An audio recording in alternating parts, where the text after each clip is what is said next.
ನನಗೆ ಗೊತ್ತಿಲ್ಲ. ಲೋಕಾಯುಕ್ತ ವರದಿ ಕೊಟ್ಟಿದಾರ? ನನಗೆ ಗೊತ್ತಿಲ್ಲ. ರಿಪೋರ್ಟ್ ಬರಲಿ. ಬಟ್ ಸಿದ್ದರಾಮಯ್ಯ ಏನು ತಪ್ಪು ಮಾಡಿಲ್ಲ ನಮ್ಗೆಲ್ಲ ಗೊತ್ತಿದೆ. ನಾವು ಎಕ್ಸ್ಪೆಕ್ಟೆಡ್, ಯಾಕಂದ್ರೆ ಸಿದ್ದರಾಮಯ್ಯ ಏನು ತಪ್ಪು ಮಾಡಿಲ್ಲಲ್ಲ, ಅದಕ್ಕೆ ಎಕ್ಸ್ಪೆಕ್ಟೆಡ್.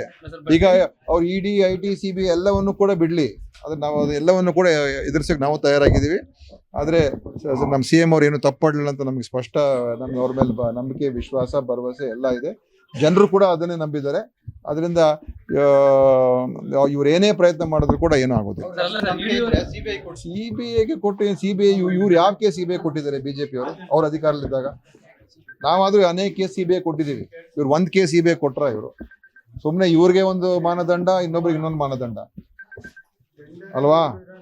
ಈಗ ಅದಕ್ಕೋಸ್ಕರ ಇನ್ನೂ ಹೇಳೋದಕ್ಕೆ ತುಂಬಾ ಇದೆ, ಆದರೆ ಅದು ಹೇಳೋಕೆ ಹೋಗಲ್ಲ ಈಗ. ಬಟ್ ನಮ್ಮ CM ಅವ್ರನ್ನ ಹೇಗಾದ್ರೆ ಮಾಡಿ ಅವ್ರಿಗೆ ಕೆಟ್ಟ ಹೆಸರು ತರಬೇಕು, ಹೇಗಾದ್ರೆ ಮಾಡಿ ಅವರ ಹೆಸರು ಹಾಳು ಮಾಡಬೇಕು ಅಂತ ಇವ್ರದ್ದು ಮಾಡ್ತಾ ಇರುವಂತ ಕೇಂದ್ರ ಸರ್ಕಾರ, ಕೇಂದ್ರ ಬಿಜೆಪಿ ಮಾಡ್ತಾ ಇರುವಂತ ಸಂಚು. ಇಡಿ ಇದೆಲ್ಲ ಗೊತ್ತು. ಇಡಿ, ಐಟಿ, CBIಗೆ ಬಿಜೆಪಿ ಒಬ್ಬ ಮುಖಂಡರ ಮೇಲೆ ರೇಡ್ ಮಾಡಿರೋ ತೋರಿಸ್ಬಿಡ್ರಿ. ಇಡಿ, ಐಟಿ, CBI ಯಾರಾದ್ರೂ ಒಬ್ಬ ಭಾರತೀಯ ಜನತಾ ಪಕ್ಷದ ರಾಷ್ಟ್ರ ಮಟ್ಟದ, ರಾಜ್ಯ ಮಟ್ಟದ, ಜಿಲ್ಲಾ ಮಟ್ಟದ, ತಾಲೂಕು ಯಾರಾದ್ರೂ ಒಬ್ಬರ ಮೇಲೆ ಆದ್ರೂ ಕ್ರಮ ತಗೊಂಡಿದಾರ? ಅವ್ರಿಗೇನು ಅವ್ರ ಕಣ್ಮುಂದೆ ಒಬ್ಬರೇ ಕಾಣಿಸೋದಿಲ್ವಾ? ಅವ್ರು ಯಾರೋ ಭ್ರಷ್ಟರಲ್ಲ ಅಂತನಾ ಸರ್ಟಿಫಿಕೇಟ್ ಕೊಟ್ಬಿಟ್ಟಿದ್ದಾರೆ ಈಗ? ಅಂದ್ರೆ ಇದೇನು ತೋರಿಸುತ್ತೆ? ಅವರೆಲ್ಲರೂ ಕೂಡ ಬಿಜೆಪಿಯ ಒಂದು ಡಿಪಾರ್ಟ್ಮೆಂಟ್, ಅದು ಕೇಂದ್ರ ಸರ್ಕಾರದಲ್ಲ, ಬಿಜೆಪಿ ಡಿಪಾರ್ಟ್ಮೆಂಟ್. ನೋಡ್ರಿ, ಇವೆಲ್ಲ ಸುಮ್ಮನೆ ಜನಾರ್ದನ್ ರೆಡ್ಡಿ ಏನೋ ಹೇಳ್ತಾರೆ, ಅವರ ಒಳ ಜಗಳ ನಮ್ಮನ್ನೇ ಕೇಳ್ಕೊಳ್ತೀರಾ. ಅವರು ಈಗ ಬಿಜೆಪಿಯಲ್ಲಿ ಒಳದ ಮನೆಯಾಗಿ ಒಬ್ಬರ ಮೇಲೆ ಒಬ್ರು ಕೆಸರು ಚಾಟ ಮತ್ತು ಬೇರೆ ಬೇರೆ ತರ ನಡೀತಾ ಉಂಟು, ಆಯ್ತಾ? ಅದಕ್ಕೆ ನಮ್ಗೆ ಯಾಕೆ ಹೇಳಿದ್ದಾರೆ? ಶ್ರೀರಾಮುಲನೇ ಹೇಳಿದ್ದಾರೆ, ನನಗೆ ಯಾರು ಕೂಡ ಸಂಪರ್ಕ ಮಾಡಿಲ್ಲ ಅಂತ. ಜನಾರ್ದನ್ ರೆಡ್ಡಿ ಮೊನ್ನೆ ಬಿಜೆಪಿಗೆ ಹೋಗಿದ್ದಾರೆ. ಈಗ ಬಿಜೆಪಿ ಅವ್ರು ಯಾಕಾದ್ರೂ ಇವ್ನ ಸೇರಿಸ್ಕೊಂಡ್ರು ಅಂತ ಅನಿಸ್ತಾ ಇರ್ಬೋದು ಈಗ ಅವ್ರಿಗೆ, ಇವ್ನು ಯಾಕಪ್ಪ ನಮ್ಮ ಮನೆಗೆ ಬಂದ ಅಂತ. ಅದು ಯಾರು ಅವ್ರ ಮಾತಿಗೆ ನಾವೇ ಉತ್ತರ ಕೊಡ್ಬೇಕು. ಜನಾರ್ದನ್ ರೆಡ್ಡಿ ಮಾತಿಗೆ ನಾವೇ ಉತ್ತರ ಕೊಡ್ಬೇಕು. ರಾಜಣ್ಣ ಅವರು ಅದೇ ಕಮ್ಯುನಿಟಿ ಅವ್ರು ಹೇಳ್ತಾರೆ. ಬರ್ಲಿ, ನಮ್ಗೇನು ಕಾಂಗ್ರೆಸ್ ಪಕ್ಷಕ್ಕೆ ಬರೋರು ಒಳ್ಳೆಯವರು ಬಂದ್ರೆ ನಾವು ಸೇರಿಸ್ಕೊಳ್ತೀವಿ, ಅದು ಹೈಕಮಾಂಡ್ ತೀರ್ಮಾನ ಮಾಡ್ತಾರೆ.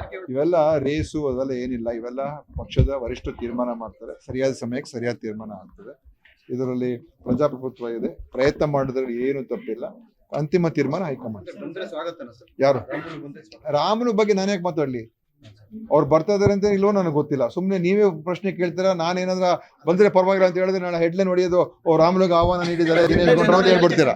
ಅದೇ ಹೇಳ್ಬಿಡ್ತೀರಾ. ಇಲ್ಲಿ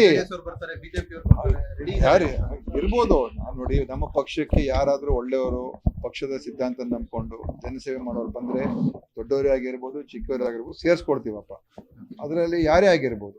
ಅದರಲ್ಲಿ ಅದೇನು ರಾಜಕೀಯ ಪಕ್ಷದ ರಾಜಕೀಯ ಚಟುವಟಿಕೆ ಅದೊಂದು ಭಾಗ ತಾನೆ ಇದ್ದೇ ಇರ್ತದೆ. ಅದು ಈ ಬಾರಿ ಬಜೆಟ್ ಜಿಲ್ಲಾ ಮೆಡಿಕಲ್ ಕಾಲೇಜ್ ಅದು ನಾನೆಲ್ಲ ಹೇಳಕ್ ಹೋಗಲ್ಲ. ಬಜೆಟ್ ವಿಚಾರ ಜಿಲ್ಲಾ ಉಸ್ತುವಾರಿ ಸಚಿವರಿದ್ದಾರೆ, ಮುಖ್ಯಮಂತ್ರಿಗಳಿದ್ದಾರೆ, ನನಗದು ಹೇಳಕ್ಕಾಗೋದಿಲ್ಲ. ಅಥವಾ ನೀವು ವೈದ್ಯಕೀಯ ಶಿಕ್ಷಣ ಇಲಾಖೆ ನನ್ನ ಇಲಾಖೆಗೆ ಬರಲ್ಲ. ಖಂಡಿತ ನಮ್ಮ ತಾಲೂಕು ಆಸ್ಪತ್ರೆಗಳನ್ನ ಇನ್ನೂ ಸ್ವಲ್ಪ ಉನ್ನತ ಮಟ್ಟಕ್ಕೆ ತಗೊಂಡು ಹೋಗ್ತಕ್ಕಂಥದ್ದಿದೆ. ಇಲ್ಲಿ ಮಾಲೂರು ಆಸ್ಪತ್ರೆ ಬಗ್ಗೆ ನಾನು ಹೋದ ಸಲ ಬಂದಾಗ ನೋಡಿದ್ದೆ. ಅದ್ರ ಬಗ್ಗೆನೂ ನಾನು ಪ್ರಸ್ತಾಪ ಈ ಸಲ ಬಜೆಟ್ಗೆ ಸೇರಿಸೋದಕ್ಕೆ ನೋಡ್ತೀನಿ ಅಂತ ಅದ್ರ ಬಗ್ಗೆ ನಾನು ಹೇಳಿದ್ದೀನಿ ಆಲ್ರೆಡಿ. ಮಾಲೂರು ಆಸ್ಪತ್ರೆದು ಇನ್ನು ಉಳಿದ್ರೆ ಇನ್ಯಾವುದರ ಕೆಲಸ ಕಾರ್ಯಗಳಿದೆ, ಅದು ಖಂಡಿತ ನಾನು ನೋಡ್ತೀನಿ. ಹೇಳುವಂಥದ್ದಲ್ಲ, ಇದೆಲ್ಲ CM ಕೇಳ್ಬೇಕು. ನೀವು ಬೆಂಗಳೂರಿಗೆ ಹೋದ್ರೆ ಸಿಗ್ತಾರೆ. ಕನ್ನಡಿಗರ ಮೆಚ್ಚಿನ ನಿಮ್ಮ ನ್ಯೂಸ್ 18 ಕನ್ನಡ ಈಗ ವಾಟ್ಸ್ಆಪ್ನಲ್ಲಿಯೂ ಲಭ್ಯ. ಕರ್ನಾಟಕ ಮತ್ತು ದೇಶ ವಿದೇಶದ 360 ಡಿಗ್ರಿ ಸುದ್ದಿ ವಿವರವನ್ನ ನೀವು ನಿಮ್ಮ ಕೈ ಬೆರಳುಗಳಲ್ಲಿಯೇ ಪಡೆಯೋದಿಕ್ಕೆ ಈ QR ಕೋಡ್ ಅನ್ನ ಸ್ಕ್ಯಾನ್ ಮಾಡಿ. ನಮ್ಮ ಚಾನೆಲ್ ಅನ್ನ ಫಾಲೋ ಮಾಡಿ, ನೋಟಿಫಿಕೇಶನ್ ಆನ್ ಮಾಡಿ.